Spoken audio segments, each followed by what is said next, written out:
The Zone is the home of boxing, with over 150 live fights a year. It's over! There's no way back from this, surely!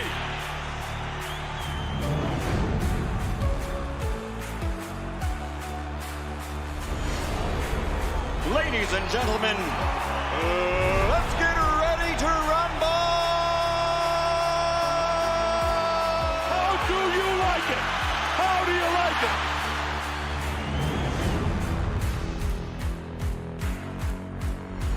That is unbelievable. These guys will be legends in their own country, but also in the international basketball world forever. That is what sport means. That is what the EuroLeague trophy means.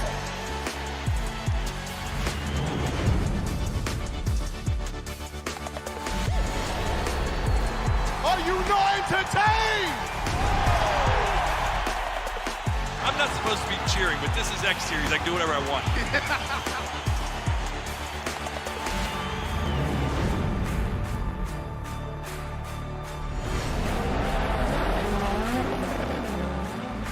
Everything is difficult in this life, so still you need to be on it.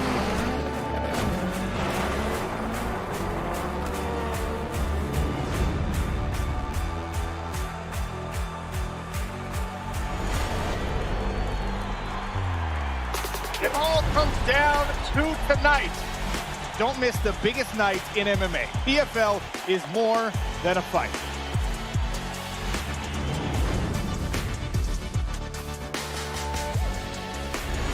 Catching up on any NFL game is easier than ever before. Looking to the end zone for the win! Oh my gosh, one of the great games you'll ever see.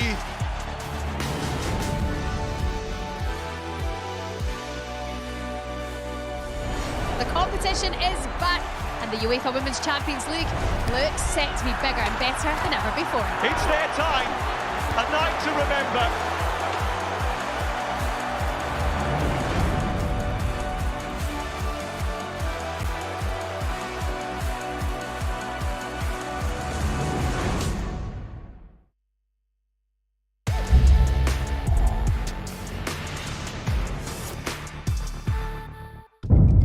The following program is recommended for those 16 and over, as it contains sporting violence, possible bad language, and flashing imagery.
Okay, all right, yeah. Literally just one bite, and I was like, "This is a disgrace." I'm not even a fan of Mars bars, let alone a fried one. That's a weird one. That's a weird one. It's a weird one, dude. It's a weird one. Mr. Health Conscious himself eating fried Mars bars before a show. Exactly. Disaster situation.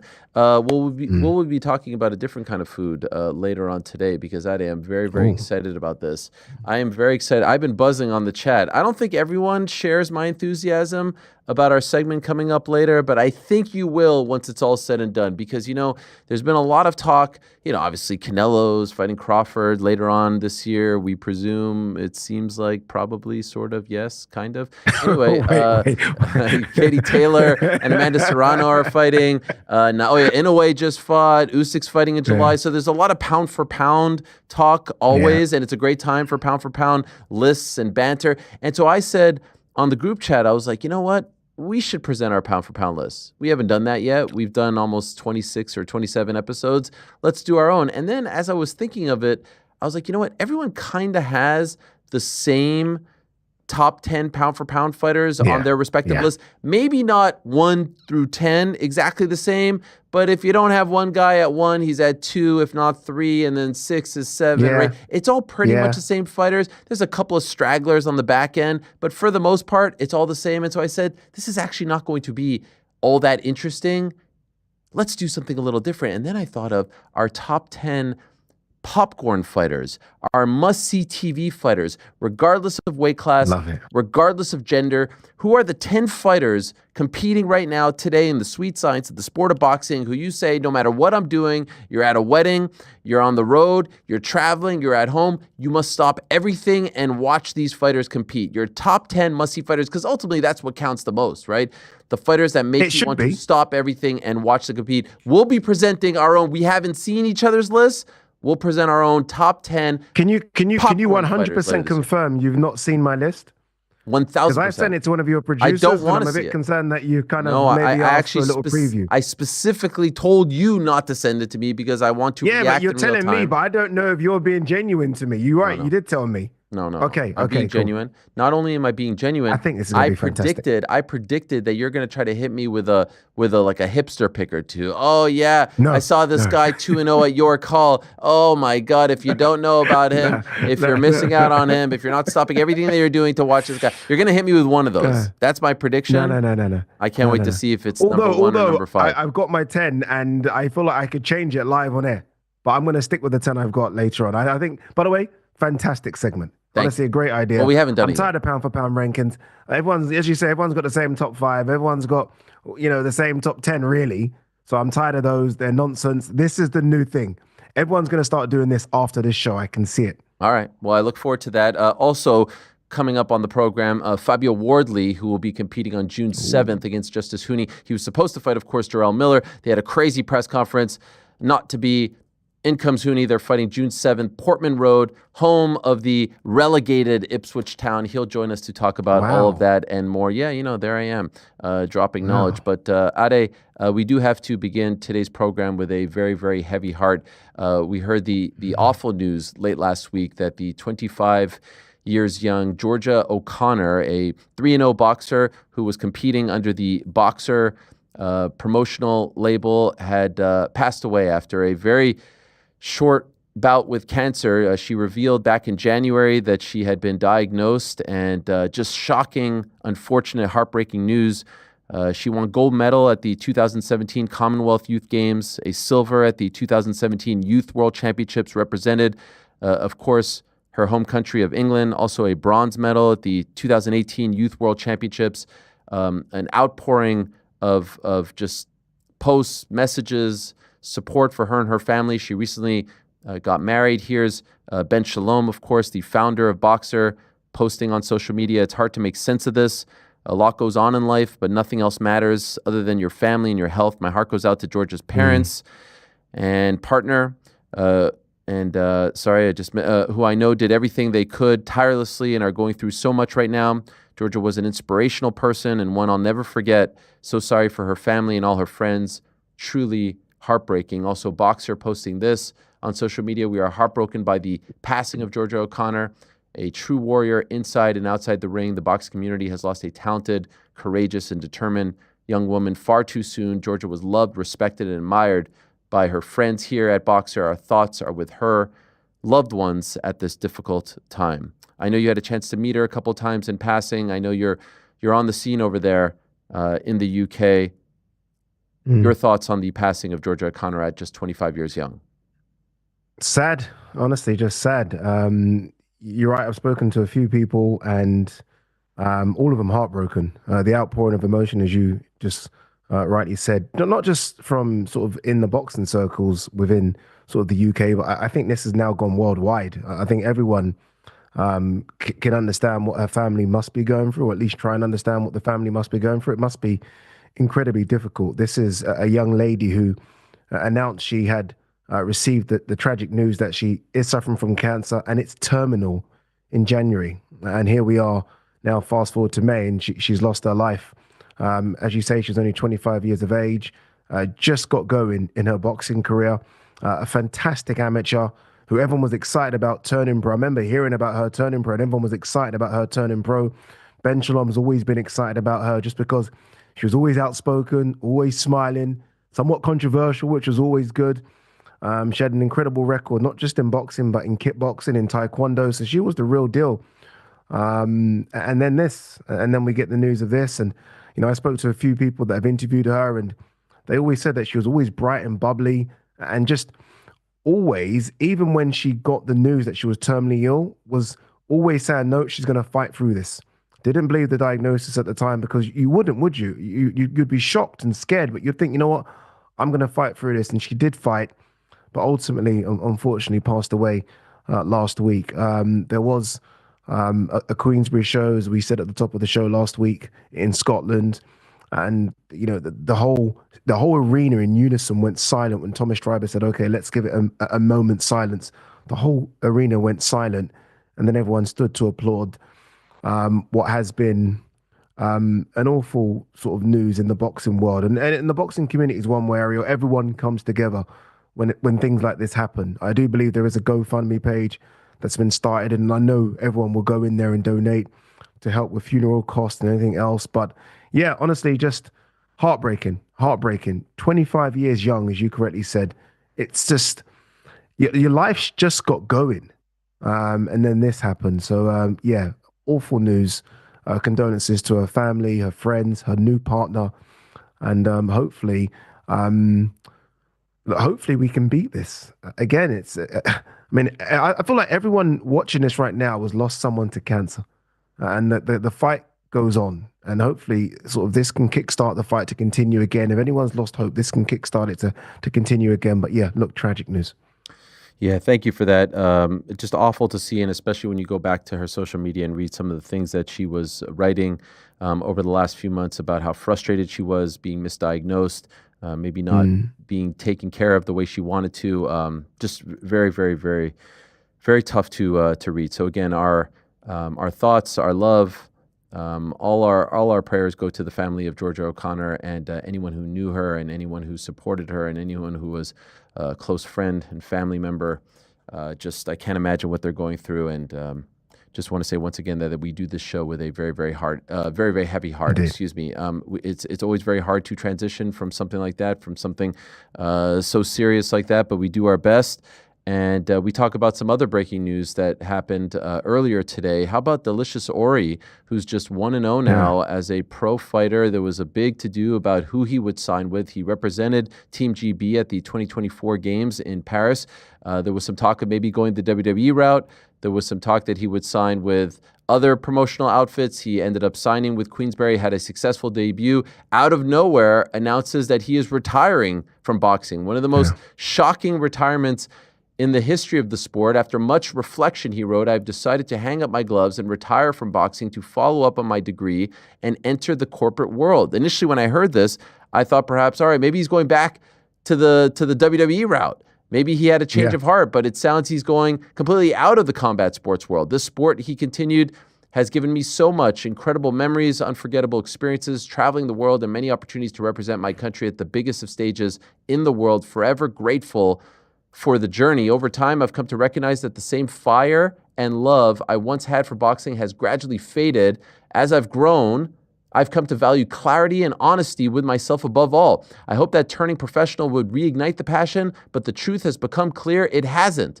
Every fighter knows you need a deep love for the craft to reach the top, and without it, there is no path forward. Out of respect for the sport and myself, it's time to step away with honesty. Your reaction to this, Ade? Shocked. Honestly, shocked. When I saw it, I initially just saw a photo of Delicious, and it was kind of doing the rounds on social media. So I just assumed there was an announcement coming of another fight, because I was at his first fight, and we were told to kind of give it the big push as well.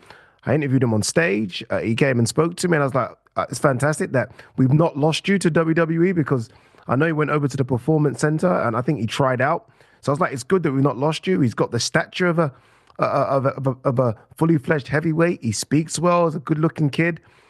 You mentioned his amateur record there. Fantastic amateur. Commonwealth Games gold medalist, European medalist. Lost by a split in the Olympics to the eventual winner. So no shame in that either. And as you say, there was a big kind of push and pull as to who's going to sign him.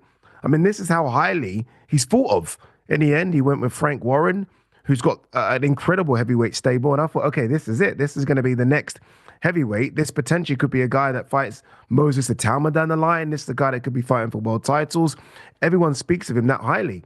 But what he said in that sort of piece you read there, I think is important. And he spoke about honesty. So that's obviously within, that's to himself.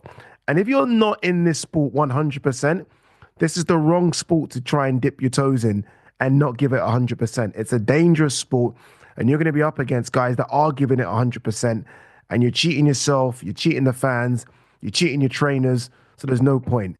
But it is disappointing.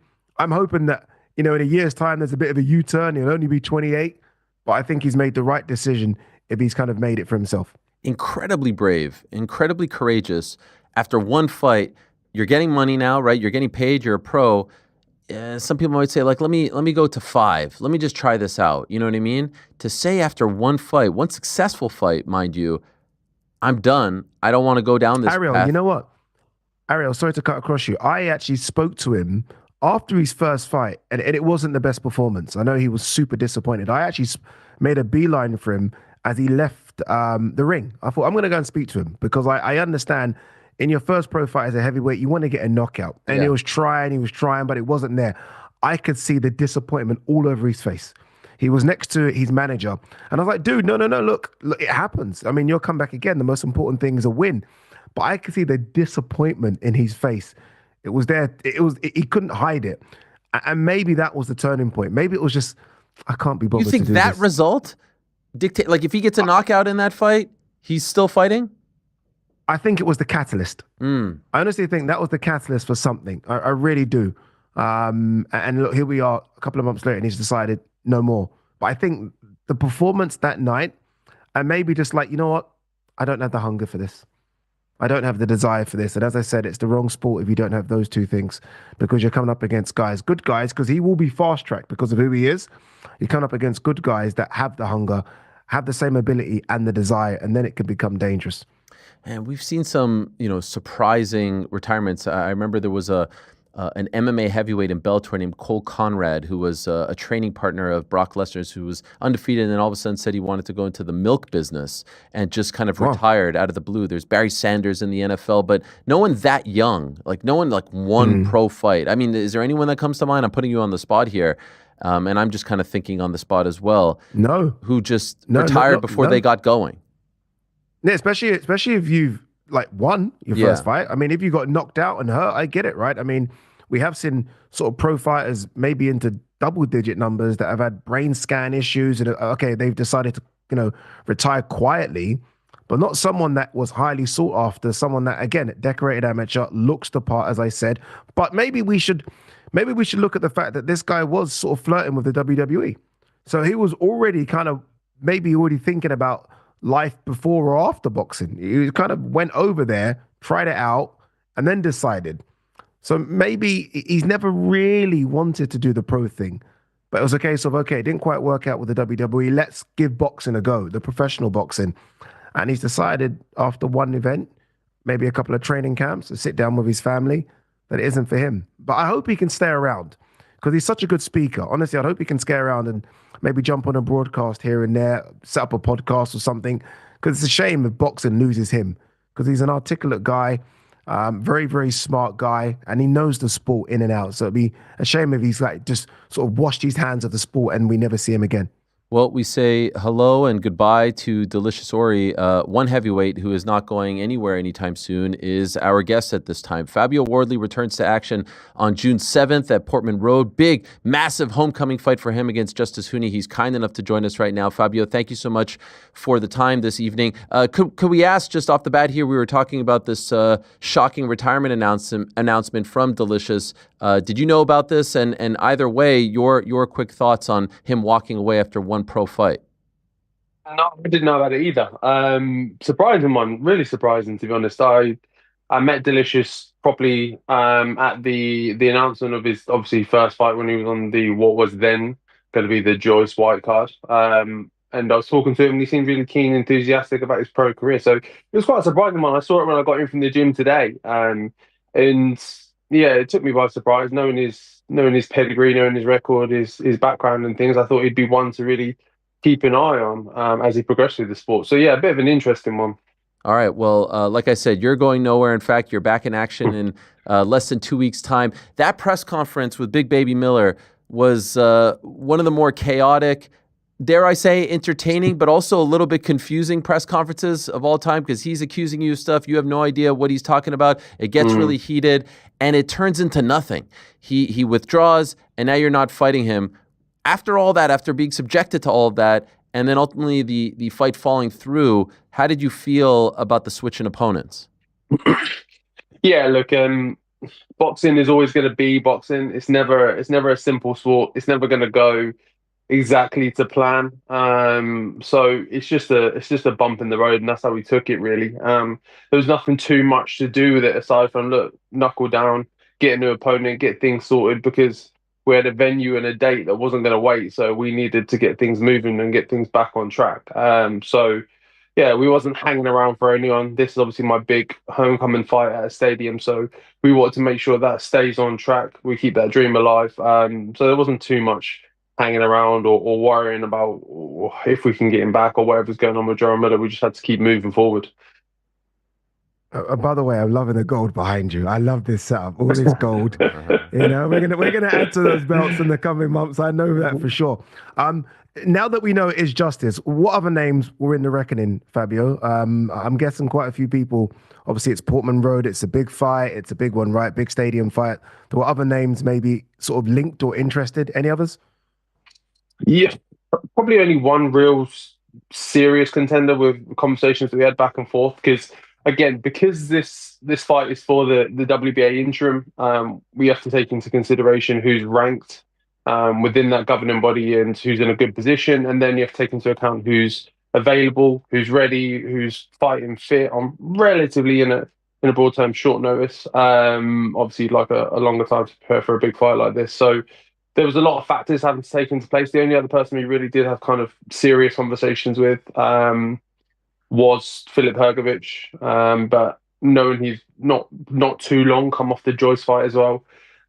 He sustained a few cuts in that one, and he had done this fight before that as well. So we just we'd already had one cancellation due to injury and things like that. I didn't want to risk Hrgović having to go through another camp and then maybe getting cut in sparring or that reopening or something like that again.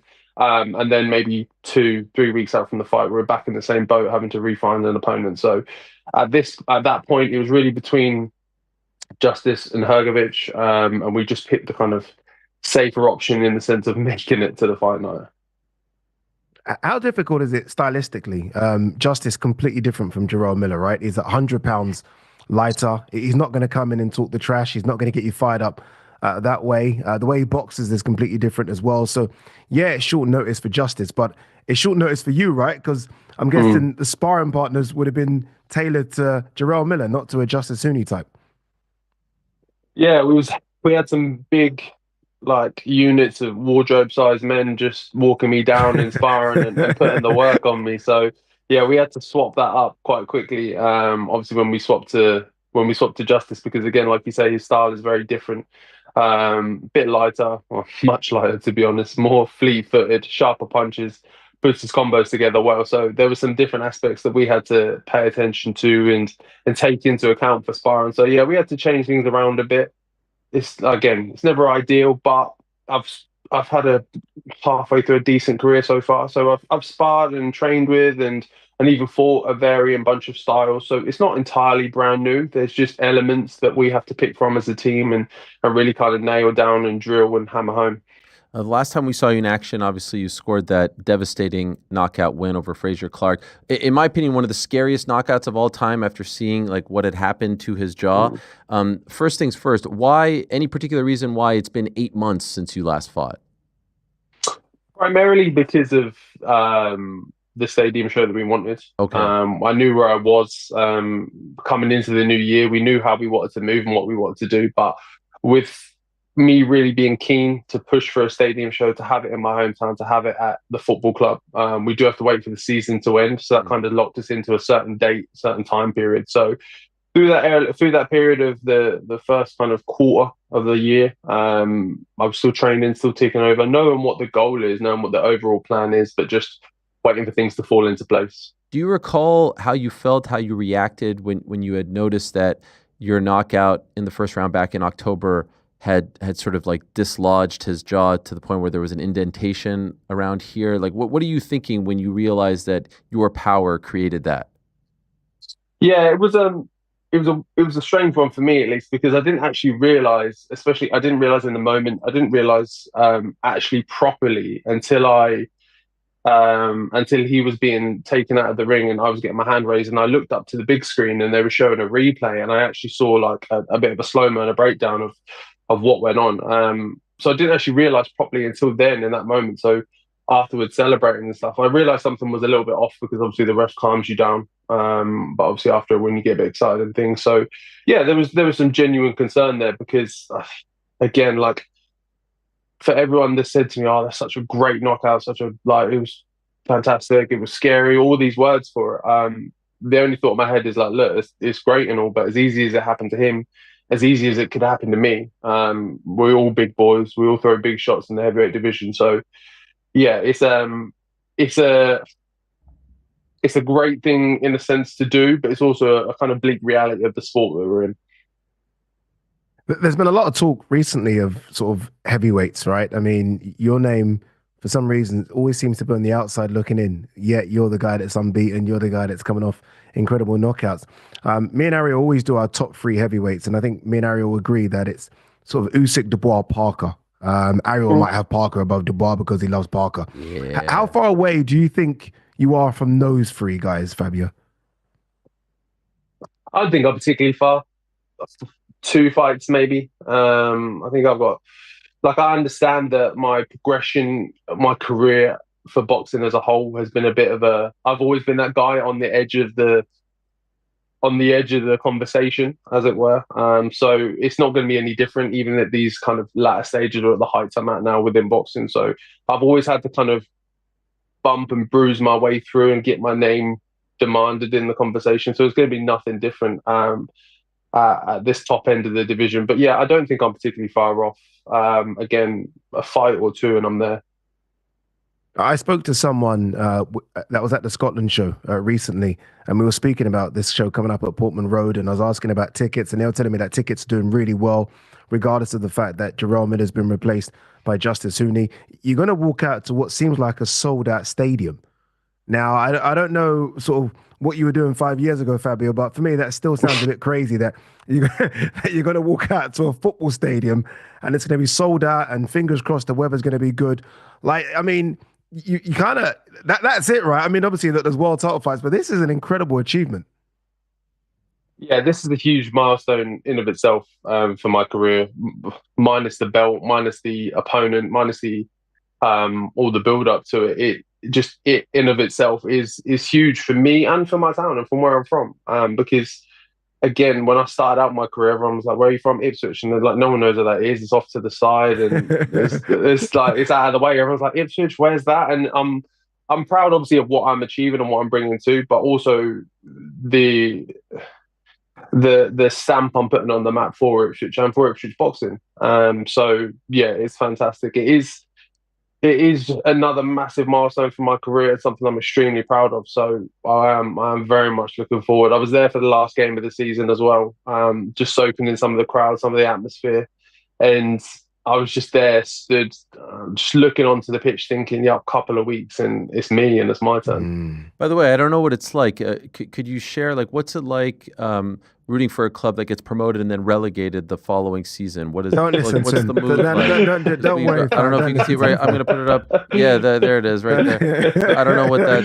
What is that like? Okay. I see how it is. No, it's look, it's a roller coaster. It's like anything else, but we had a great back-to-back 2 seasons, double promotion. Yeah, few teams have done that, so we've been riding our roller coaster high. But look, things go south, but we only go backwards to jump forward. So it's all good. It's all coming back around.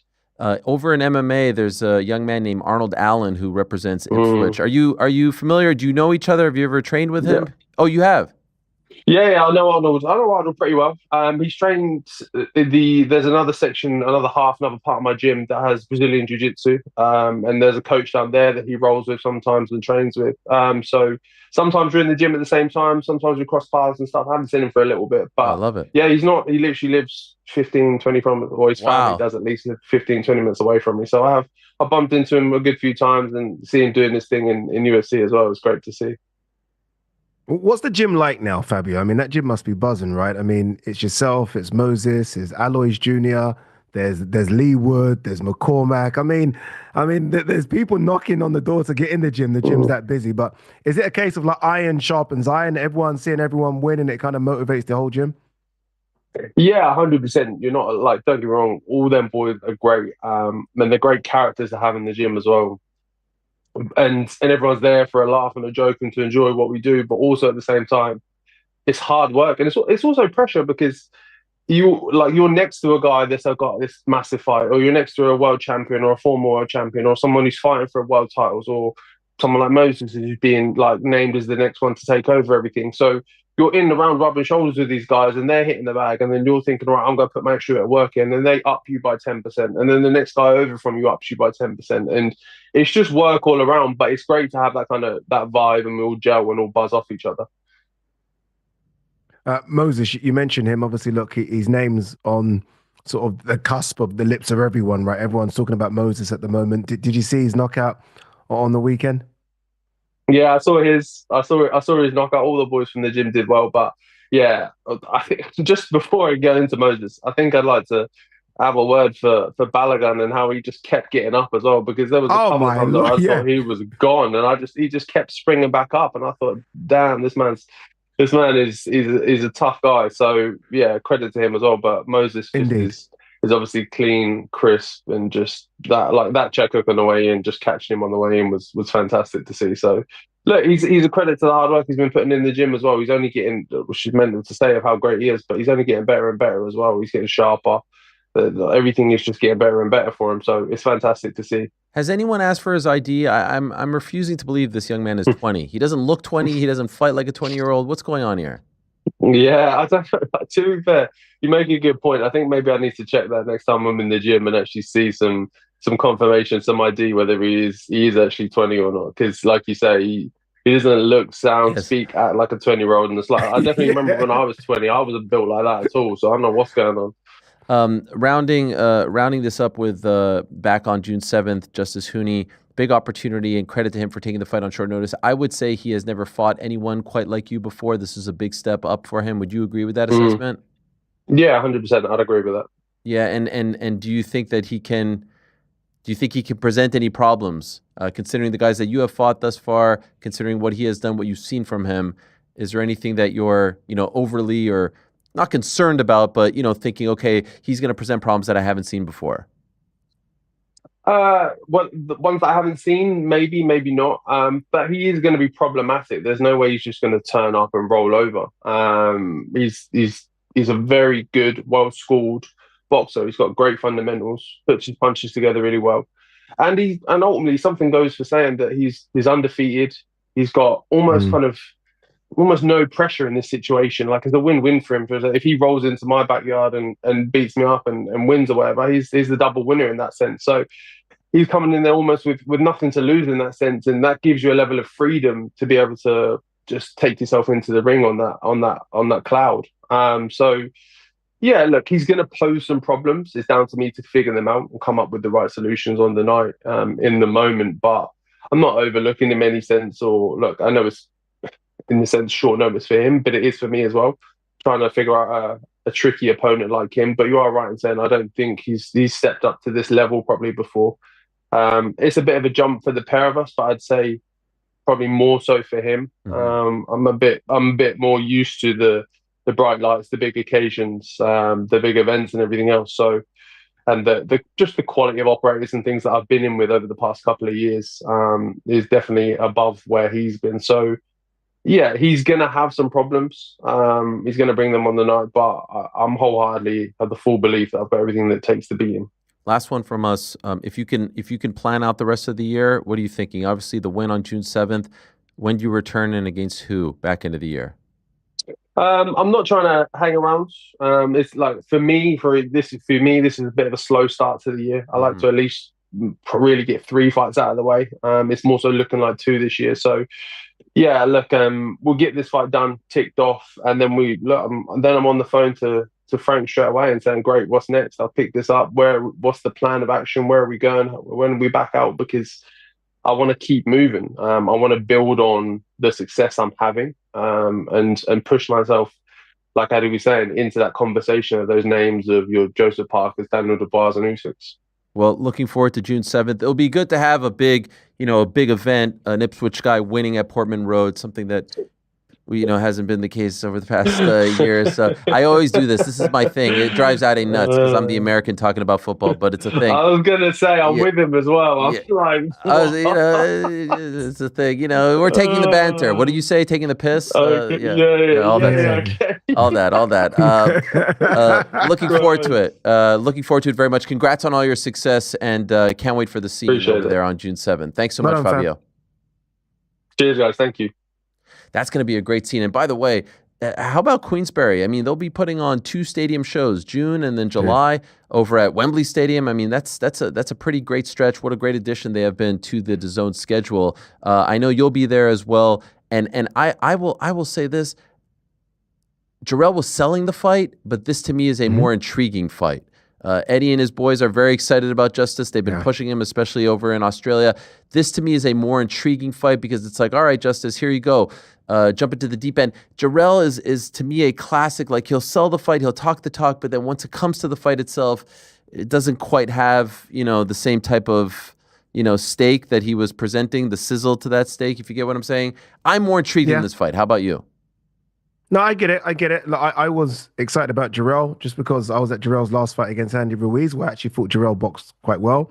And considering what Daniel Dubois has gone on to do, that defeat against Daniel Dubois doesn't look too bad on paper now. So I was excited about Jarrell, but I'm excited equally about Justice Hooney. It's almost 2 unbeaten prospects that are now going to meet each other, and one's going to qualify from prospect status to genuine sort of world level if they win. So Eddie's very, very confident about Justice Hooney. I mean, Justice Hooney comes with this fantastic amateur record, something that Fabio doesn't have at all. So it's going to be a case of a good amateur boxer against the killer. And Fabio, I mean, what he did to Fraser Clark last time, this guy doesn't come to sort of get paid for overtime. He comes to win. So it's a good matchup. And for Frank, it's almost like creating another star. I mean, if you can sell out Portman Road 30,000, I mean, you're a star. So I don't know. We might have another one over here. I feel like everyone's been waiting. Who's going to, take the baton from AJ and Fury? Could be Fabio Wardley. I was just going to bring that up. We've gone from, okay, who's going to take the baton from AJ and Fury? Okay, it will be Daniel Dubois for a good stretch, and then it's probably Moses. Have we skipped over Fabio? Can Fabio be that guy? Yeah, 100%. And it's interesting. It's going to be an interesting dynamic, that one, because they're in the same gym. Yeah. And I was going to ask Fabio that question, like, Fabio's going to get these questions if he beats Justice Hooney. People are going to, 1 second, what about Fabio versus Moses? They're in the same gym, same training setup. It's going to get awkward soon. And I think Fabio knows this as well. And if I'm Fabio and I'm hearing everything they're saying about Moses being crowned the next king, I'm like, well, 1 second. What about me? I'm unbeaten. Yeah. I'm highly ranked in every single governing body. I'm on the cusp of sort of the top 3, top 4. I would think that I am the next man to take the baton. So I almost feel like there might be trouble ahead soon in that camp. I'm just saying. Look at you Don't get stirring upset the with pot. me, team. Look at you I'm just stirring the pot, it's instigating. it's like a movie, isn't it? Yeah. It's almost like a movie. Someone's gonna have to leave that camp soon because when you got two very highly ranked heavyweights in the same camp, it's inevitable people are gonna want to see them throw hands. Oh yeah, it's inevitable. 100%. And who doesn't want to see Moses throw hands against anyone? He was back in action this past weekend. You were there. We just talked to Fabio about it. Could we just relive this guy? I mean, he is must-see TV, and I have a feeling his name is going to come up when we present our popcorn list. And shout out to Mike Balogun. I mean, he did keep coming up for some crazy reason. He just wanted more, multiple knockdowns. Yeah. And then in the second round, it was all she wrote with a unbelievable. There it is. No, that's not it. It was similar to that one. Yeah, it was a different angle. Here it is. Here's the knockout. Look at that. Oh my Lord. Step back. Good. Short right hook. Beautiful stuff. What about this guy? I'm trying my hardest not to get super excited about him. I'm trying my hardest to rein it in, because I've been hurt before with boxers that I say are the future and then all of a sudden they get beat. But this guy looks just like he has everything. I know the craziest thing about him, he weighs 250 odd pounds, and I'm obsessed with heavyweights and weight just because they don't need to make weight. So I almost feel like, trainers are trying to find the optimum weight for these guys. He moves around the ring like he's 200 pounds. It's amazing. Bear in mind, like AJ's 250, Daniel Dubois is 250, and you can see how they move. They're big, strong, muscular guys. He does not look like 250. Like, he doesn't even look like he has muscles. Like, you don't really see the biceps and the triceps and the delts. I think he's just a phenom. Honestly, if he's not fighting for a world title in a couple of years, something's gone wrong. I think he's that special. I think he could beat a lot of the guys above him in the rankings right now, but understandably, they still want to take it slow because you don't want to risk it. You don't want to risk That's it. Right? The only question right now. That's the only question surrounding Moses Utama. How quickly do you push him? Bakoli was there. Is that too soon? I kind of feel like it's a little too soon, even though I think he can win that fight. And I know that sounds weird. To me, it's like an Otto Wallin, it's like a Filip Hrgović. It's that type of fighter. Yeah. Name value, veteran, but he'll beat those guys, and then it's on to the Bakolis of the world. A couple more. But I don't know. Maybe I mean, honestly, you put him in there against Daniel Dubois, and I'm like, I don't know if he loses that fight. Dude, he's that damn good. That's the talk around town right now. Like, people are literally saying that. Like honestly, Sam Jones, who we had on a few months ago, he was very honest, and he said, Ade, trust me, he will beat everyone right now not named Alexander Usyk. Crazy. That's how confident these guys are. And I'm like, 1 second. Can we just rein it in? Can we pump the brakes? He just beat Mike Balogun. Like, Mike Balogun's not a top 30 guy. Like, we need to see him in there against someone that is coming to 100% win. You mentioned some good names there. Filip Hrgović is a great name. Although, what's in it for Hrgović? Hrgović, like, why am I fighting this 20-year-old? There's a guy I've been shouting out for the last sort of 3-4 days called Jermaine Franklin, who was over here, and he took Dillian White all the way, he took AJ all the way as well. I think he's a good name. But I mean, right now, people are like, no, forget that. Bakoli, Dubois, Parker, Cabiel right now. I'm like, whoa. I don't know, man. I don't know. But he's very, very good. 12-0. He's still a kid. As you say, he's only 20. Now that they're not trying to break Mike Tyson's record, let's build him correctly and slowly, and let's give him the right fights. And I think it's with sort of George Warren and Frank Warren and Francis Warren that I think will build him correctly and not sort of get behind what the people want rather give Moses what Moses needs and wants at the right time. How quickly do you want to see him back in there? Because these are quick fights. Like I feel July like 19th. July 19th. I feel like he could have fought already, honestly, 1 or 2 times this year before this one. 100%. Yeah. I think, I spoke to him a few days ago, and he said that they were trying to line up something a bit big that kind of fell through in the end. So that's why he was waiting and waiting. Delay. And then, that's why. I don't know what it was. I don't know if they were trying to get him a world title fight to break Mike Tyson's record. But I mean, he could fight on the Portman Road card. He could literally fight on Fabio's card. I mean, he barely broke sweat, but they're going to try and put him in the July 19th card. If he comes through that one, I think they're going to go big for somewhere in December, him headlining as well. I think that's important. Let's see if he can headline. I like what they're doing right now. They're almost taking him all around the UK. He's fighting everywhere, Scotland, Manchester. Let's see now if they can find a home for him, maybe the O2 Arena, and let's see if he can fill that place. Because if he can, then we have a superstar. Oh my God. I mean, I feel like right now in the sport of boxing, I don't know if there's any fighter that has the type of buzz, the type of like, oh my God, this guy could be that guy, talk around him like he does. And again, 20 years young. It makes no sense knocking out guys like that. I'd like to see a nice little step, not like a gigantic step. There's no rush, 12-0, 20. Do it right. I think they're doing it perfectly. They're putting him on, medium-sized cards. The Wembley idea is a brilliant one. I mean, him walking out in Wembley, maybe, I don't know, second or third to last fight would be absolutely brilliant. What a scene that would be for him. But everything he is doing is very, very exciting. I can't wait to see how this progresses. And in fact, Moses' presence this weekend, because he really was the story, in my opinion, in combat sports. There was nothing bigger, in my opinion, than again, another great Moses knockout, is what led me to start thinking about this popcorn list. And again, in case you missed it at the top of the show, because I do believe there was a little bit of audio problems at the beginning, working through the kinks, don't worry about it. We'll get there one day. Here's the thing. Everyone has a pound-for-pound list in boxing, and everyone's list is generally the same. It all has, what is it? Usyk, Crawford, Inoue. Usyk, Inoue, Crawford, Inoue, Usyk. It's all those three guys at the top, right? No one else has someone else. And then you get into the Beterbievs and Bivels, and then you get into the Canelos. And then maybe at the end, like one guy has a Shakur, and one guy has a Boots, and one guy has, I don't know, a Benavidez. But it's all generally the same, right? It's not that interesting. And over on the women's side of things, all right, is it Clarissa, Katie? Is it Amanda, Clarissa, Katie? It's all kind of the same. So I thought, all right, ultimately, what is this? This is prize fighting. This is about entertainment. This is about who makes you stop what you're doing, who makes you rearrange your plans, who makes you say, no, I have to pay ticket, I have to buy on pay-per-view, I have to be there, I have to tell my friends about this person.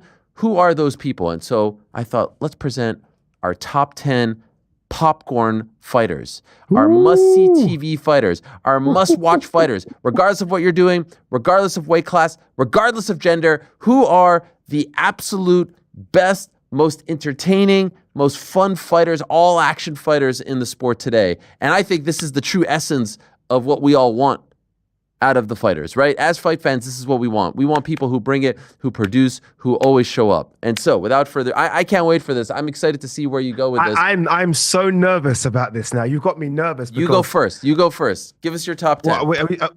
You're going to whole 10? I want the whole 10. I want you to go through the list. Okay. All right, so what, from 10 to 1? Go from 10 to 1. Okay, number 10, the man that I think could, if he wanted to, be the face of US boxing, Gervonta Tank Davis. Yes, look, I know last time out against Lamont Roach wasn't his greatest performance, but that boy is must-see TV. Like, his press conference now, all of a sudden, that he's talking is must-see TV. And when he gets in the ring, 9 times out of 10, someone's getting knocked out. I think he's fantastic. I think he's mini Mike Tyson. So he's number 10. Can we put my list back on, please? Can we put my list back on? Number 9, look at that, Dimitri Bivol. Now, Dimitri Bivol, for me, is like, if you want pure boxing, if you just want to see someone almost ballet around a ring, art form, it's Dimitri Bivol. Like, he's just sensational. Number 8, Alexander Usyk, the great Alexander Usyk, who's going to go down as one of the greatest fighters of all time. I just love the idea of someone kicking the backside of people in the land of the giants. He's not a giant, and he's beating up giants. He's giving away 40, 50, 60, 70 pounds sometimes and finding a way. Number 7, Jaron Boots Ennis. I mean, this boy has to be in there. I think his last performance against Stanionis, must-see TV. Like, honestly, Boots Ennis goes in there and he goes in to kill all the time. Doesn't go into box. He can box, but he goes in to take your head off. All right, now we get serious. Number 6, Virgil Ortiz. I would pay everything I have in my bank account to watch a Virgil Ortiz fight, win or lose. I thought he might have been lucky against Boychuk, but against Madrimov, again, he was just back to his brilliant hunt you down and want to get you in a corner and absolutely take your head off. I've cheated a bit in number 5. Yeah, what is this? I can't separate these two. I have a problem. I can't separate the two. I know you do. I know you would. But you know what it is? It's when they are together.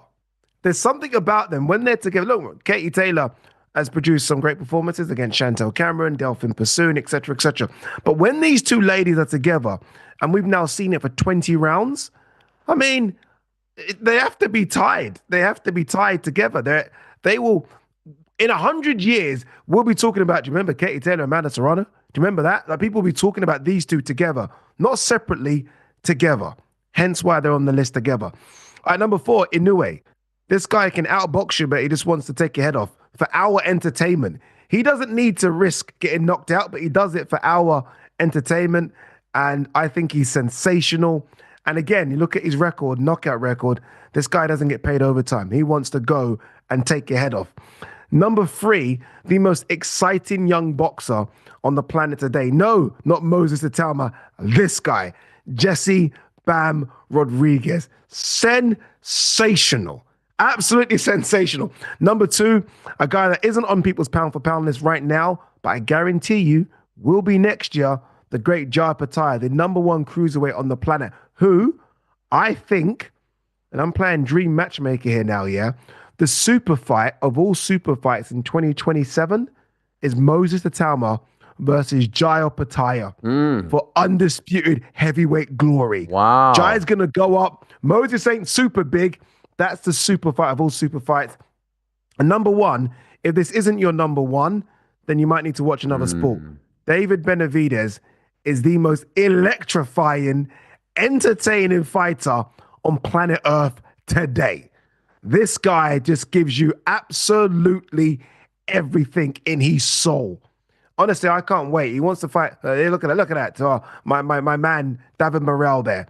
He's talking about fighting Callum Smith or Anthony Yard. We were desperate to see him fight Bivol or Beterbiev next. I mean, he's now the legit WBC light heavyweight champion. That's a top 10 that, quite frankly, can't be beaten. So we might as well move on. No, it's a great top 10. Although it's the wrong list, but it's all very subjective. It's a great top 10. What do you mean it's the wrong list? What do you mean? I mean, obviously, I have a problem with number 5. You put 2 fighters in there, but okay, fine, I get it. Listen, we could do whatever we want. Yeah. And I'm a bit. Can I say a couple of people that I like? Yeah, give me some honorable mentions. Go ahead. Okay, Conor Benn. Conor Benn. I was trying to squeeze Conor Benn in because it's just pure excitement, pure entertainment. Like, again, not just in the ring, out the ring, and then in the ring he delivers on what he said outside the ring. Gabriela Fendora. I was desperately trying to get her in there because, like people complain about females don't knock you out. She knocks you out. She knocks you out. She wants to go and knock your head off. And by the way, she doesn't look like she can knock your head off. She looks like a science teacher that can kill you. And all this, so she has to be in there, but I couldn't get her in there. So those 2, my honorable mentions. And obviously, Moses Italma, because we just mentioned him. Yeah. I ain't gonna lie, I forgot about Moses, but Moses as well. Wow. Yeah. All right. Well, what's your list? Okay. What's your list? Here's a little note to the great team in the back. Don't reveal my list. I want to go one by one. No. Don't reveal my list. No, that's I'm going one by one. 1 second. No. That is so out of order. Why? That's so unfair. No, that is so unfair. I want your genuine reaction. No, we have to do it the same way. I didn't say a word. Genuine reaction. because mine's very different than yours. So I think your reaction is going to be very fun. I want to see your face. All right, go on. Keep us up here, 2-shot. I want to see his face as I prove that I know ball, and perhaps better than Ade does. Number 10. This man is unbelievable. He is flying the flag here in the United States. He might be the next great American boxer. He's returning next weekend. He knocks people out. He headlines shows. He sold 1,000 tickets back in Norfolk, Virginia. He's the one and only Keyshawn Davis. Unbelievable talent with a great backstory. I love this. Come on, Keyshawn. How do you not have Keyshawn in there? I don't know. Keyshawn Davis. How have I not had Keyshawn? Must see TV. God. Keyshawn Davis. That's number 10. Number 9. I had to get him in there at some point. He is the big goose. He has completely revamped his career. What a reclamation project. What a story. The one and only Joseph Parker, who is the uncrowned king in the heavyweight division, in my opinion. He has, what does he do? He comes in there and he knocks people out. He finishes fights. Yeah. He knocked out your boy, Martin Bacoli. I love Joseph Parker. Whoa. Did he not? Did he not? Yeah, with an asterisk. There's an asterisk to that, though. Stop that. There's an asterisk to it. Go on. All right. I have to say, I had such a hard time with the back end because there was so difficult. I actually at one point was going to text you and say, "Can we make it 15?" Let's go 15. Yes, I was going to say that. I wish you did that because I was ready for 15. But my approach to this was, what have you done for me lately? What have you done throughout your career? It's like right now, based on your last couple of performances or just your last, Are you getting me to sit there, pay my pay-per-view money, pay my ticket, and sit with a bowl of popcorn? You've removed Tank Davis from your list. Next up, number 8, Jayo Pataya. As you said, one of the great fighters. He's going to move up. He is all action. He knocks people out. Maybe doesn't have the dance partners right now at cruiserweight. Hopefully he gets Zerto, and then hopefully at some point we see him at heavyweight. Do we ever see him against Usyk? Probably not. That would be incredible. Before the Moses fight, Jai versus Usyk would be the fight, right? Yeah, it would be. It's not going to happen. Yeah, not going to happen. I'm realistic. Okay, that's the first one we've actually agreed on. Okay, go on. We almost agreed on one. I almost agreed with an honorable mention, but I went with her bro. Sebastian Fundora, to me, is must-see TV, just based on the size differences alone. This guy, the towering inferno, is towering over everyone in the welterweight division. And look at that last fight. Look, 2 fights ago now, against Tim Tszyu. It was unbelievable. Oh, violent. Unbelievable. Violent. The blood. He showed that he wasn't just a freak show fighter, that he wasn't just like a novelty act. He's a great fighter at 147 pounds. I love watching him fight. Dude, he's unified champ at 154. So yeah, you're 154, right. Excuse me. And also what he's done in terms of like figuring out, like it's tough for a guy that weight, 154, to be 6'4"? What is it? 6'4", crazy. 6 foot, and to fight guys who are all very much smaller than him. I love watching him fight, and the visual alone is great. He's so skinny. I can't believe he weighs in at 154. It's absurd. And he told us a couple of weeks ago he makes it easy. Yeah. I make the weight. You joked about him sort of moving up in weight. It's like, no, I'm comfortable. I am shocked. Okay, that's good list so far. Good list. I'm shocked that this name was not on your list, to be honest with you. Artur Beterbiev. You know why? No, Artur Beterbiev is my next guy. Artur Beterbiev, when has he ever been in a boring fight? He's the. This is such a hard thing. This list is impossible to do. He is, the guy is an absolute killer. He's 40 now. He's never been in a boring fight. He's generally knocking people out. I know the last 2 weren't, but the last 2 were 2 of the best fights that we've ever seen. I had a really hard time. Well, that means you better have the guy that beat him in that fight on the list. I had a hard time with this one, but in the end, you'll find out. You'll find out what I do with Dimitri Bivol. To me, the story of this segment, the story of these lists, this idea came... The embryonic stages of this idea coming to my brain was watching Moses Itauma. He might be number 1 on most people's lists. And you didn't have him? You didn't have Moses Itauma? Moses Itauma is as must-see TV as it gets. 20, knocking people out. This close to breaking Mike Tyson's record. That knockout, those knockdowns on Saturday. You were there. How do you not have him in your top 2, let alone in your top 10? Moses Itauma, are you kidding me? I thought for sure you were going to have him number 1. Legit. I thought you were going to have him number 1. I didn't want a British bias. Like, Ade's only picking him. Who's he done it to? Who's he beaten? I was like, okay, let me just not be that guy. So what number is Moses on your list? Moses is number 4. Number 4. Number 3 is Katie Taylor. Because here's the thing. Amanda Serrano has had some fights prior to the Katie fights while she was testing the waters with 3-minute rounds, which aren't, let's be honest, like highlight reel fights. They weren't ones to write home about. She's unbelievable. She's a Hall of Famer. She's one of the greatest of all times. But Taylor is the secret sauce. And it's been a long stretch of Taylor being involved in rock'em sock'em robot fights, regardless of who she fights. The Cameron fights have been all but forgotten about because of how great these Serrano fights were. Those 2 fights were classics too. Both of them. No. When it's all said and done, people are going to say Katie, and then they're going to say Amanda. You can't separate the 2. No, Katie. It's both of them. Katie, It's both of them. Katie, It's both of them. Olympic gold medalist, trailblazer, pioneer. She is the freaking best. I'm going to message Amanda as you're doing this. I'm messaging Number Amanda 2 right now. is Alexander Usyk. He has to be way higher up. Way higher up on the list, in my opinion. The guy is a freak. He is unbelievable at cruiserweight and heavyweight. What more can you say about him? One of the greatest of all time, and maybe doesn't even get enough credit for being as good as he is. He's an absolute stud. I'm itching. Wait. So are you doing all this? It's fun. I'm itching to know, have we got the same number 1? Number 1 was the easiest. No, of course we didn't have. How do you not have, show it to him, the monster? How do you not have Naoya Inoue? He literally defines must-see TV. I've got Inoue as number 4. Yeah. Inoue is number 4. Number Wait, 1. One second. You do not have David Benavidez No, on he's your right list? there, number 5. Right there. Wait, number 5. Okay, I think you skipped it by accidentally. Okay. Oh, yeah, I did. You know what? I did. Yeah, I you did. skipped it. You skipped it. My bad. In your excitement about Beterbiev, you skipped him. You didn't and my mention excitement about you not having Itauma. That's right. I was trying to go and look at the screen. Inoue has to be number 1. You know what? I will say, is there any way we can put our list up at the same time together? We'll effort that. How do you not have Inoue number 1? I have major issues. I'm thinking my list is better than yours. You're crazy. Are In a you way, crazy? number one. I've got Virgil Ortiz. Virgil's great. Tank. 1 second. Look at that. 1 second. Virgil, Tank. Who else? Jesse Bam Rodriguez. Yeah, okay. On my list. My list is better than yours. He's unbelievable. But here's the thing, Tank. What have you done for me lately? Right? One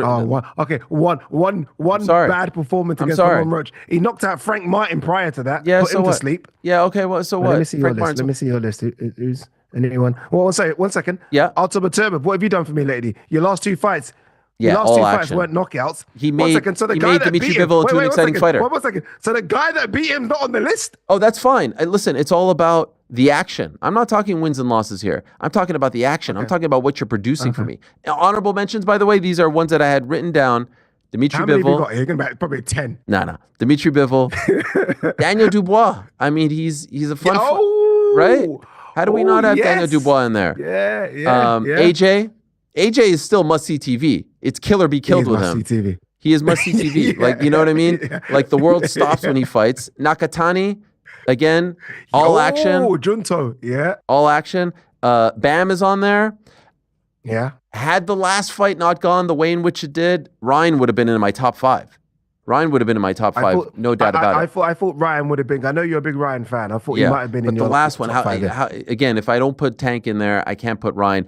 And this is the one I struggled with the most, and who I wanted to put as number 1, just to mess with you, Christian Belli. How could I not have Christian Belli in my top 10 popcorn fighters? But in the end, I couldn't do it because I had no idea who to take out of there. But he's on my list too. He's in my. Wait. So neither of us had Canelo or Crawford.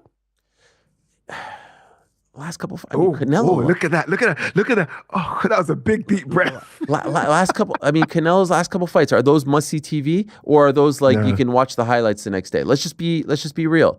Crawford fight was great. We're calling a spade. It's highlights the next day. Yeah. You know what this is? You know what I love about this? This is barbershop talk. Barbershop talk. This is the type of thing that you could debate, and you think I'm crazy, and I think you're crazy, but in the end, there's no right answer. But it's what makes the fight game fun, even more so than pound for pound. Like, who's the most exciting, fighter in the game? You say Benavidez, I say Inoue. There's no wrong answer. But I am shocked. This is better. This is better than pound for pound. Yeah. Like, this is the new thing. Like, who is the most exciting fighter? Like, this is it. Because I'm tired of pound for pound discussions. I'm tired of it. Everyone will have the same 5, as you say. And then there's inactive fighters on there that haven't given us anything for a year, but they're there because of what they did 5 years ago. I'm like, well, 1 second. I care about what have you done now. So I'm all for this. And I could actually pick. Like, there's so many more exciting fighters. You could pick a whole new list, right? 10. You got to pick a whole new list. Whole new 10. Like, which one really upsets me that I didn't have him on the list? Looking at my list now, Keyshawn Davis. Yeah. I think he's so exciting. So I'm a bit upset I didn't have Keyshawn. Well, but your list was okay. Mine was very good. So wow. Well, we'll revisit this in a few months' time after some of these guys fight, and we'll see if they are worthy enough of remaining on our list. Let us know in the comment section. Let us know in the chat as well. Give us your lists again, regardless of gender, regardless of weight class. Who are the top 10 most exciting fighters? The ones that you have to say, all right, I'm canceling my plans. I'm watching this. I'm streaming it on my phone. No matter what, I cannot miss these guys or gals in action. And let us know who had the better list as well, myself or Ade. Put it in the poll. It's close. It's close. Hey, I'll tell you one guy that I struggled with. I actually wanted to put Tyson in there. I wanted to put Tyson Fury in there because he's never in a boring fight. It's a scene. It's a spectacle. It's kill or be killed with him. But ultimately, I was annoyed with the retiring. So I was like, you know what?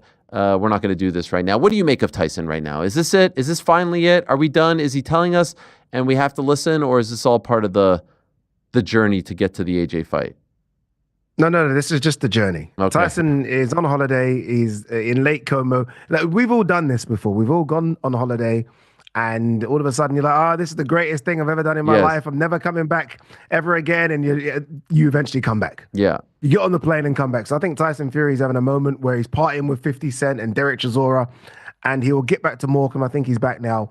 And he'll be like, okay, enough. Let's just do this. Let me just collect my 100 million and let me give the British public and the world what they've been waiting for nearly a decade.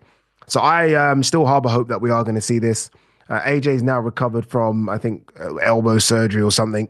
I think he's ready to go as well. So I do think we're going to get this fight. But yeah, you're right. If Tyson Fury was 100% active, it'd probably make my list because he is very exciting. Like no press conference in the world is better than a Tyson Fury press conference. And to be honest, in recent times, no fight's better than a Tyson Fury fight.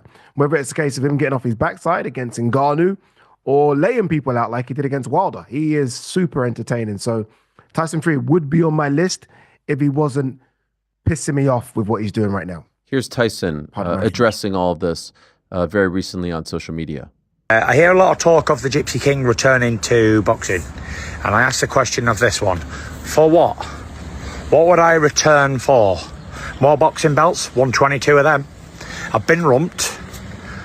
That's it. Fair play to them. They've had the use of me, but I'm happy. I'm happy, contented with what I've done, what I've achieved, what I've accomplished. Been around the world and back again, and here we are. This is what retirement looks like for the Gypsy King. Not too shabby. I'm in no rush at all to come back boxing, get my face punched in. For what?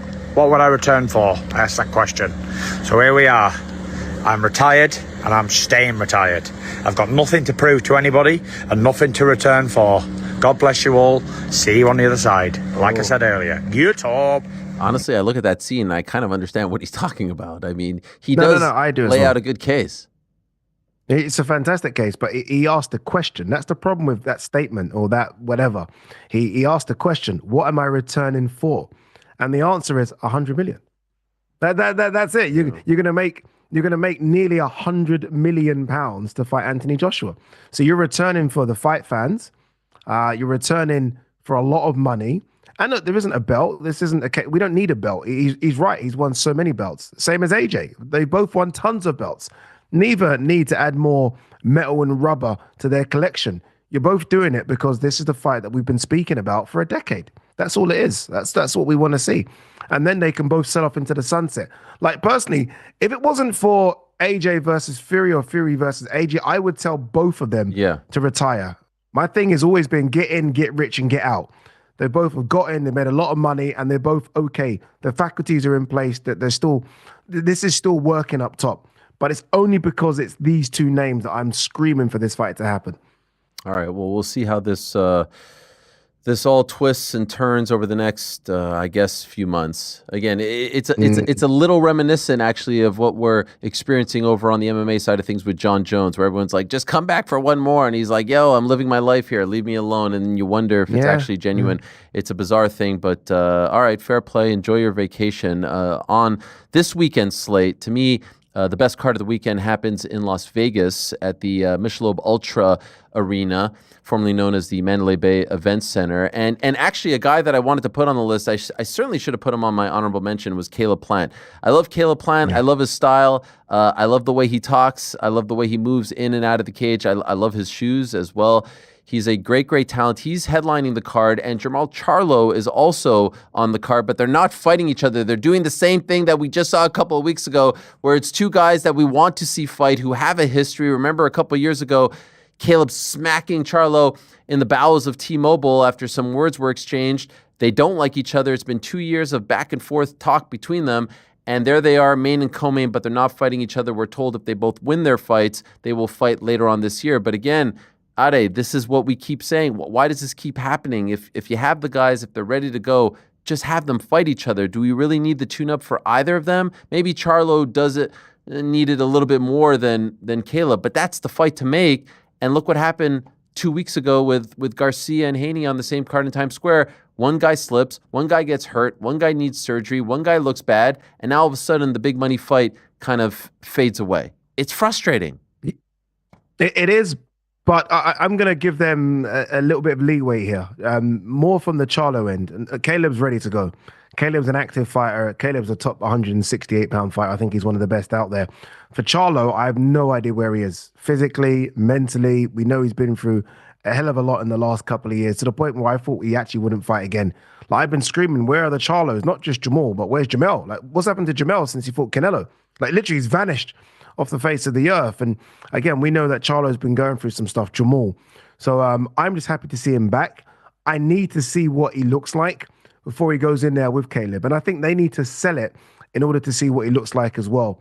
He'll be going, if they make Caleb versus Jamal like tomorrow, it would only be sort of they're selling it on name factor only rather than ability. But there's also the story. There's everything that they've been through. Yeah, there is. But even when you say the slap a couple of years ago, as Jamal fought, I think he's fought once in that 2-year span. I think he's only fought twice in like 3.5, 4 years. So we need to see what he looks like. It's weird, the Charlos, because there was a time when I genuinely thought they were going to take over boxing. And look, ultimately, they both won world titles, undisputed for Jamel. They both, to be fair, ticked a lot of boxes, but I thought they were really going to be the future kings of the sport. So it's kind of sad to see where they both are right now. I'm more hurt by Jamel because I honestly think Jamel is probably the most talented of the two. And again, he's just vanished. Jamal's still got, I think, a bit to offer, but we'll see. Let's not forget he's a 160 guy, really, not a 168 guy. So let's see what he looks like at 168. And then we can hopefully have a big fight in the autumn between those two. All right. Well, that's a big one coming up this weekend. And like I said, I like Caleb. I like his style. I like his shoes. I like everything about him. And in fact, we go way back. We go way back, Caleb and I. I don't know if you know this, but we're kind of like bros. And we've worked through some stuff. Because the thing is, like, I will admit, like, I'm not perfect. I've never claimed to be perfect. First time I met him, I was working the weigh-ins. It was myself, Paul Pierce, The Truth, Andre Berto. Okay. Caleb shows up, and I'm trying to introduce myself, and it was one of the most embarrassing moments that I've ever experienced on live television. Forget live television. Is it the handshake? The handshake? Take a look. Let me know. Here he comes. What's up, guys? Hey, what's up? Pulled it back. He pulled it back. Come on. He comes up like wait. smooth. Let me see this again. How are you, sir? How are you? Wait. He doesn't know that you know the handshake. Okay, so you're defending me here. He knows Andre knows the handshake. Boom. He doesn't know that you know. Oh. So who? Hey, wait. Watch it again. Watch it again. Paul Pierce does? Can we play it again? Paul is smooth as hell.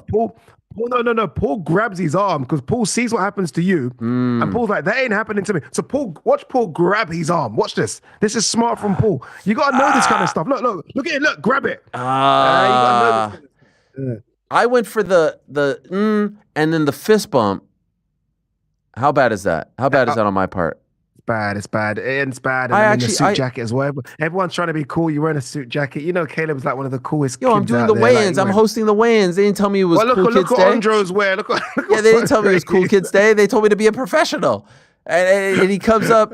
I don't know what I'm doing. I'm just like, did he have to pull out? Why couldn't he at least met me in the middle? I don't know. Like he could have. It's his fault, by the way. Look at that look. That's shame right there. Oh no! Wait. Is that in the? Oh, that is in the immediate. That's me looking down. Contemplating your life. Yes, I'm like, golly, I am not as cool as these three guys. Damn. What fight was that for? What was that for? That was Tank Davis, Isaac Cruz, and by the way, that was another one where Tank. Long time ago. Yeah, Tank didn't look great in that fight. Tank did not look good in that fight. Short notice fight. He was supposed to fight Rolly Romero. Cruz came in and sort of shocked him, kind of rocked him early. Yeah. If you recall, Staples Center. Yeah. Or maybe it was Crypto. No, I think it was still Staples at that point, December 2021. Anyway, I like him. He gives me a bit of a Nate Diaz vibe, if you will, and I hope they both win, and I hope they get that fight. I mean, PBC could use a big fight like that. This one not on pay-per-view, by the way. So nice. Yeah, that's good. That's very, very good. And you're right. They could use. They need a little injection, don't they? Of something. As much as I work for DAZN, I'm just a boxing fan first and foremost. And I grew up watching all those sort of big fights in America. And now a lot of them were on Showtime, HBO, and then obviously PBC sort of Prime. So hopefully they can put on some big shows because we do miss those big shows in America with those guys. Speaking of the DAZN schedule, it's another packed one. On Friday, there's a Golden Boy card headline by Mili Kuziev versus Fulgham. There they are. Dude, this is a great fight. This fight here, yeah. Tell us. I've spoken to Darius Fulgham quite a lot. Darius Fulgham, like, we don't do it over here, but in America, they seem to do this thing where you sit down with the fighters the day of the weigh-ins and you kind of have a conversation with them. We never do that in the UK. So I've sat down with Darius Fulgham. I've done a couple of his fights, and he's very Andre Ward, Bernardo Hopkins-esque. He's kind of got that aura about him. But in Bektemir Melikuziev, he's fighting a guy that's legit. Like, this is a bit like the Justice Huni Fabio Wardley fight. Whoever comes through this one is legit, is there. And I think Darius is going to come through, but Melikuziev can fight. I think everyone still, for some reason, has memories of him getting knocked out by Rosado. It's a fight, they ran it back and he won quite comfortably. So, look, Melikuziev can fight, but I think Darius has got enough in the tank to get past this one, and then all systems go to crack into that sort of top 5 in the world. Over in Guadalajara, there is a rematch between Gallegos and Co. That is the Matchroom card on Friday night as well. Manuel Gallegos, Khalil Co. Running it back. So that's the action as far Co needs as to win it. Co needs to win it. I mean, again, a lot of hype about Khalil Co. He got beat last time, got beat comprehensively. Credit to him running back to the fire, but this is it. This is almost those ones where, okay, you asked for it, we've given it to you. Now you're going to Guadalajara, Mexico. Good luck, brother. But it's not going to be easy. Not going to be easy. Enjoy. All right, time now for everyone's favorite segment of the week. It is time for our parting shot. Obvious one, right? Moses. You always it's do one of nonsense. the all-time great knockouts. And then you got BKFC from Nashville, Tennessee or something. We don't do that around here. We don't do that around here. Of course, we have to go back to Scotland. I mean, it makes all the sense in the world. It's one of the all-time great knocks in recent boxing history. Everyone was talking about it afterwards. It made everyone's top 10. It made everyone's highlight reel. We could play it. There's no beating around the bush. Yeah, I know. You're so wrong. I ain't gonna lie. What about Sonny that? Sonny Edwards is gonna send you a message. What happened? What is going on here? Josh Taylor slapping Sonny Edwards' face? What is happening? Not nice. I don't know, but Sonny wasn't happy. I just saw an interview of Sonny. Was it a friendly? I thought it was a friendly tap. No. It was a friendly, but so when someone kind of friendly taps it a bit too tappy. Oh, yeah. That's not, But he has a smile. Josh has a smile on his face. Tell us the backstory here. What's going on? Sonny doesn't. I don't know, but Sonny did an interview today with October Red, and he said, look, there were a few apologies in the immediate aftermath of that. I'm guessing Sonny wasn't happy with it. Yeah, it was. And there's going to be another apology like today. So I don't know if Josh is going to release something. Yeah, I'm guessing so. He's going to release something on social media because no need for it. No need for it. Well, that was on the DAZN broadcast, and then they cut to you guys. Did you notice that in real time? Yeah. I didn't see it. I would have certainly mentioned it. But in our little WhatsApp group, Carl Frampton kind of pointed to it as well, saying, damn, we missed this. And I was like, yeah, we did.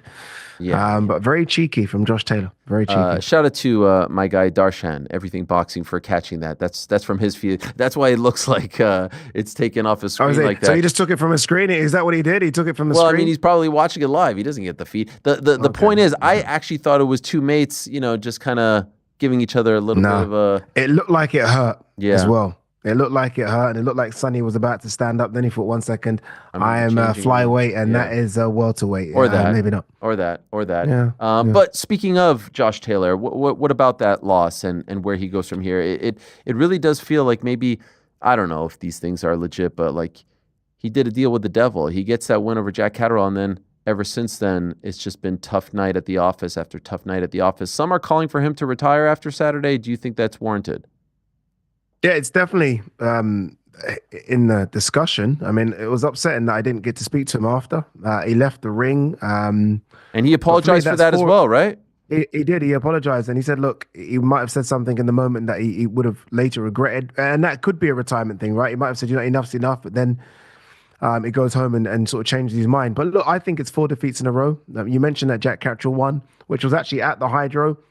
I think he lost that. I think everyone agrees that he lost that. And then lost to Teofimo, then to Jack. And this one will hurt the most because I like Echo a lot, but I think a lot of people have Echo as a very top-tier British level fighter, fringe European. At the time of fighting Jack, that was undisputed Jack world level. Teofimo Lopez, certainly world level. So if you're Josh, you're like, okay, let's take a level down and let me just kind of get my mojo back and get a win. And he got beat, I think, in the end, 8-4, 7-5 in rounds. So that one's going to sting a lot. And also, I mean, this is a guy that conquered the world in only sort of 18 fights. He became undisputed. Yeah. Literally, he fought everyone at their absolute peak. Regis Prograis at his peak. Ramirez at his peak. Victor Postal, Baranchik. And now he's like, it must feel weird knowing it's not there anymore like it was in 2018 through to 2021. So he'll have to ask himself if he's prepared to kind of have these type of wars. When, with all due respect to Echo's a guy he would have beaten I dare say, comfortably sort of in that run. So I don't know, man. What's the want? You became undisputed. What's the want now? He's 34. He's got a family. Maybe call it. Yeah, no, I mean, not that old, all things considered, but 34 is not old. Yeah. If you live the life. Right. Like Echo's 36. Echo looked like he was 26. Echo was 26. Josh Taylor's gas tank ran empty after 3 or 4 rounds. And I do wonder, look, Josh Taylor's only had 1 fight a year for the last 5 years. I mean, we spoke about our list of exciting fighters we want to see. Everyone on that list is fighting 2-3 times a year. Josh Taylor's had 1 fight a year for the last 5 years. I know he had eye surgery, but what's going on, dude? Like, it's not active enough. Whereas before, he used to fight 3-4 times a year. How's it gone down to once a year? So again, if Josh really wants it, then I think the first thing you can do is stay active if he really wants it. And again, these are questions he's going to have to ask himself. He was a moderate favorite as well, minus 330, so somewhat of an upset there for Echo, the adopted pride of Nottingham. So a big win for him. Yeah. Fighting out of that great city, that fine city, the city of champions. Do you think we see Josh back? Conference League. Yeah. In his defeats, normally when a fighter gets completely bashed up, I'm the first. When a fighter gets stopped or knocked out, I'm like, okay, enough's enough. Josh isn't getting bashed up. I know those highlights probably go against what I'm saying, but Josh is in competitive fights. They're close. The Teofimo Lopez fight wasn't a blowout, nor was the second Jack Cattrall fight, and nor was what happened on Saturday. So he's probably thinking, if I can just knuckle down and make some adjustments, maybe I can get over the line. But I don't know. I think maybe they should go one more, see if he has it, and then call it. Just one more at that kind of same level, and then see if he's got it still. Yeah. Somewhat reminiscent of Lee Wood just a couple of weeks ago, where people are like, is that it? Or is there one more? I know that his resume a lot more extensive than Lee's, but it feels like the same type of talk in the aftermath of a homecoming fight for Josh Taylor. All right. Fun show, packed show, a lot of talk, a lot of discourse, a lot of debate. Again, let us know in the comments. Give us your top 10 popcorn list. Let us know what we got right, what we got wrong, whose list was better, and of course, we want to see yours as well. Appreciate Fabio Wardley stopping by. Looking forward to that scene. You'll be there, right? June 7th? I will be there. Looking forward to it. Again, my sister lives in Ipswich. Wow. So she's asked for like 100 tickets in Light Steady. I can give you 2. Wow. So she's going to come. She's going to come. She's excited. So lucky with all these stadium shows. We don't get anything. We are. Anything here. No, we are. You don't. We don't get anything. I mean, we have. You don't. We get. Did we go from big fight to big fight to big fight? You guys, I don't know. Yeah, it's crazy. But our time will come. For now, though, excited about what's going on over there. And again, a big one in Las Vegas this weekend. We'll be back next week to talk about all that and more. Have no fear. For now, though, we say goodbye for ADE, for our great team here in New York. I'm Ariel. Thank you for watching. Enjoy the fights. We'll talk to you next week.